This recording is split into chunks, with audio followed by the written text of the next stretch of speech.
Hello, this is a continuation of my long essay on sociological theories regarding the emergence and development of new religious movements, being the second part of the discussion of deprivation theories.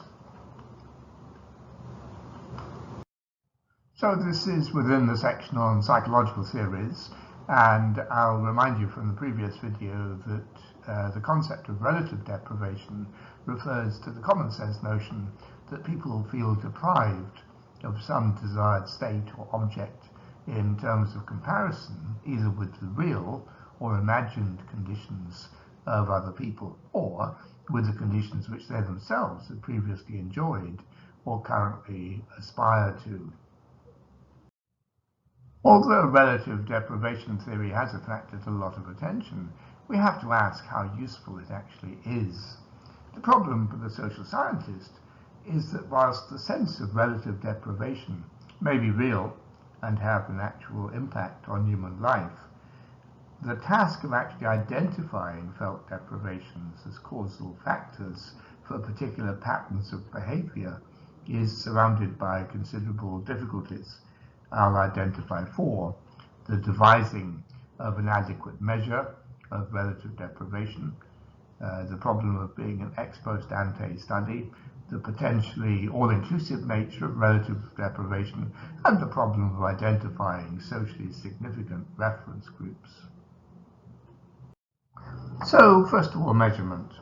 The most widely recognized difficulty accepted by proponents of relative deprivation theory as well as by its opponents concerns the devising of an adequate measure of relative deprivation. Whilst an absolute measure may not be strictly necessary, any comparative sociological concept, such as relative deprivation, must at least enable the analyst to rank individual cases in order, so that in this case, those who feel more, less, or equally surprised can be identified. The Gurr, one of the major proponents of relative deprivation theory, offers his own operational definition by the formula RD equals VE minus VC over VE, where VE is the expected value position and VC the value position perceived as attainable. But this fails to provide an adequate measure in that neither variable, VE and VC, can be readily quantified in most cases. Indeed, while supporting the value of direct measures of people's states of mind, Gurr points to the difficulties of administering such questionnaires in potentially revolutionary societies. Instead, he suggests the usefulness of aggregate economic and socio-political data in inferring the mood of the population. Using the resultant indices in correlation and regression analysis, Gurr found strong support for his proposition that the magnitude of civil strife varied directly with the intensity of relative deprivation. Ultimately, of course, whatever criticisms may be leveled at the means by which these indices are constructed, it is not relative deprivation that is being measured, but rather aggregative and societal characteristics. As Gurr himself stated, his procedure enabled the psychological variables to be treated as unoperationalized assumptions, which could be ignored with relatively little loss of statistical explanatory power. In other words, one of the most sophisticated proponents of relative deprivation theory effectively found that for practical purposes of analysis, the theory was almost irrelevant to his needs. Instead, as with several other analysts who have made use of relative deprivation or of similar psychological presuppositions, Gurr's work suggests that there is a link between absolute deprivation, or with more subtlety, between marked changes in the level of absolute deprivation, and certain patterns of human behavior. This does not mean that genuine measures of relative deprivation, based on individual perceptions of social comparisons, cannot be devised. Even in terms of cross-national comparisons, it may be possible to devise crude indicators of people's satisfactions, aspirations, and fears, and intensive interview techniques might be expected to reveal the comparative reference groups and levels of felt deprivation among smaller groups of individuals. In practice, however, this has rarely been done. We now come to the second problem. Even were an adequate survey of the felt deprivation experienced by the members of a social movement to be made, there would still be difficulties implicit in the ex post ante context of such a survey. Enthusiastic or disenchanted present membership might not inconceivably bias memories of experienced deprivation prior to joining the movement, and more significantly, identification and study of a satisfactory control group might not be possible. A third major difficulty concerns the potentially all-inclusive nature of relative deprivation. If success and failure for the individual are always perceived in terms of social comparisons, then there would seem to be no end to possible feelings of relative deprivation, as per Veblen's argument that the invidious comparison can never become so favorable to the individual making it that he would not glad to rate himself still higher relative to its competitors in the struggle for pecuniary respectability. If everyone, or almost everyone, may conceivably perceive themselves as relatively deprived, then the concept is in danger of becoming meaningless.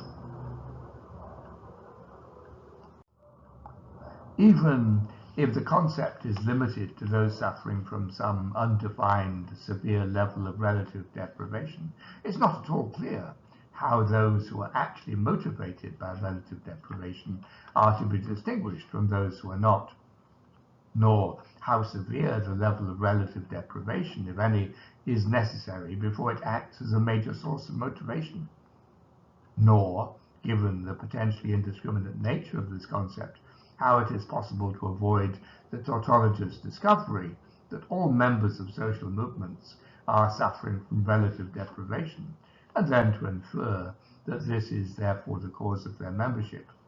This is all the more so when deprivation is inferred by the analyst ex post ante. A fourth difficulty relates to the identification of socially significant reference groups. Given that all individuals may be assumed to make social comparisons, and that these comparisons may be made in various ways with a variety of groups, how is it that these comparisons assume social rather than merely individual significance?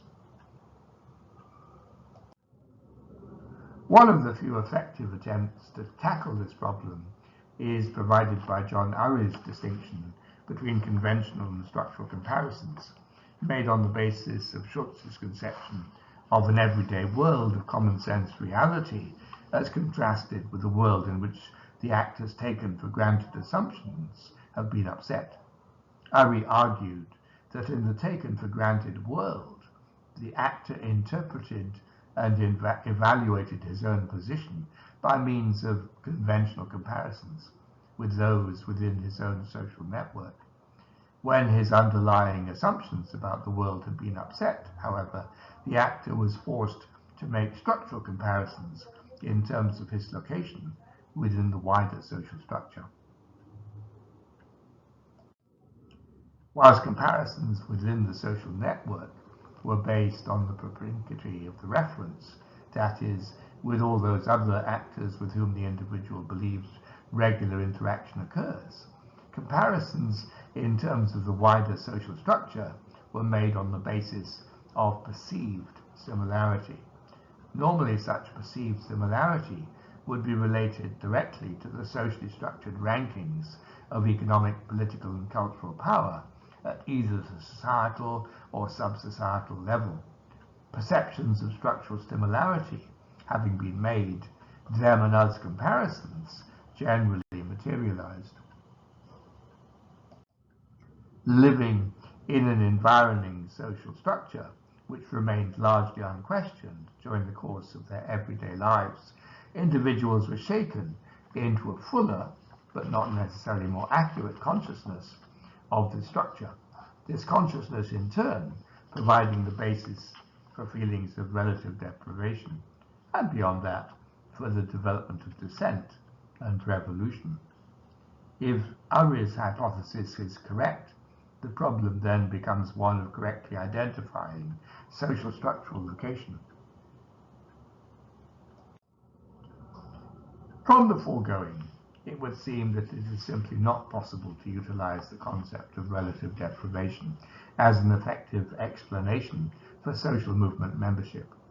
This is not to say that relative deprivation is not an important factor underlying social movement membership.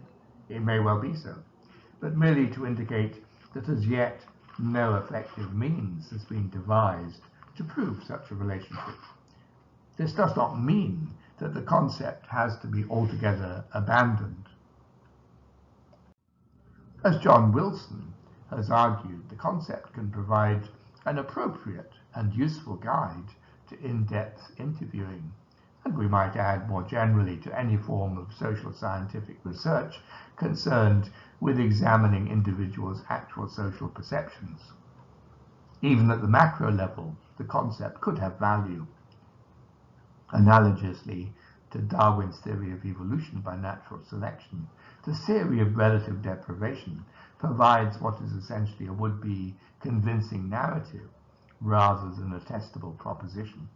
As such, it may provide a theoretical framework suggestive of propositions which are testable, as well as a potential rationale for some theory of deprivation, the empirical relevance of which may be more easily demonstrated. So I'll pause there. Thank you very much for listening, and particular thanks to my patrons for their kind support and encouragement. Without them, I wouldn't be able to make these videos. You are, of course, very welcome to support my channel.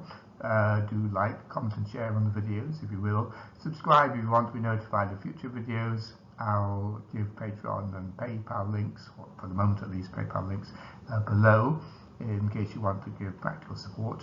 And next week we'll finish off this section on deprivation theories before moving on to the concept of crisis theories. My apologies, I had hoped to add references to the various authors I'm referring to below the video, but all my books and papers are in storage at the moment, so I'll have to leave that until I finally have access to my work. Anyway, have a good day.